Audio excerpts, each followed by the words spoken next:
Hello, my name is Luke Simons, and today we'll be going over question 1 from Lab Assignment 2. Here is our functioning charging and discharging circuit from part 1. Our resistor here is in series with our capacitor. Here is a full charge and discharge of the capacitor, this being the discharging part of the capacitor, and this is the charging part of the capacitor.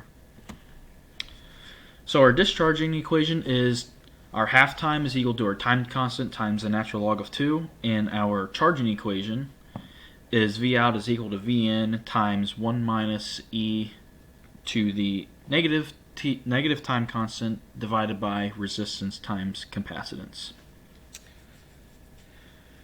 We were supposed to find the theoretical value for halftime, so what we did was took our halftime at 2.5 volts, which is about right here, and we found that to be 104 microseconds.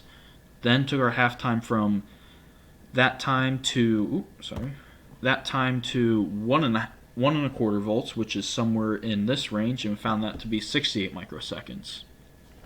Average those two together, and you get 86 microseconds for the halftime. Now our time constant is equal to resistance times capacitance, so we put that into our equation up here and got this. This is what equals our capacitance.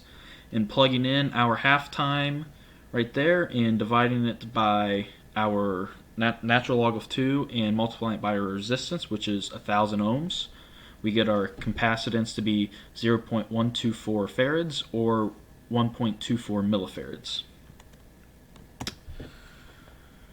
The scope signal, the halftime is where it is similar to the calculated value, which would be somewhere right in that area. Thank you.